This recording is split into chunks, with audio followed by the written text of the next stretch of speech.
ウズベキスタン共和国では現在 O'zbekiston Respublikasida hozirgi kunda ta'lim islohotlari jadal sur'atlarda amalga oshirilmoqda. O'zbekiston Prezidenti Shavkat Mirziyoyevning tashabbuslari bilan dunyoning turli universitetlari bilan hamkorlik aloqalari yo'lga qo'yilmoqda. Shu tashabbus doirasida Toshkent davlat texnika universitetida ham o'tgan yili Yaponiya ta'lim markazi tashkil etilib, Yaponiyadan kelgan malakali mutaxassislar tomonidan yapon tili va madaniyati o'rgatilmoqda.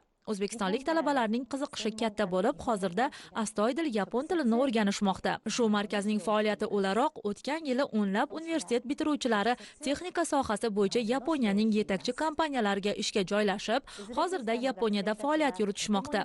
Bir yillik qisqa muddatda bu natijalarga erishish O'zbekiston prezidenti tashabbusi bilan olib borilayotgan islohotlar natijasi deb bilaman. Bu islohotlar kelajakda yanada ko'proq imkoniyatlarga yo'l ochib beradi deb ishonaman.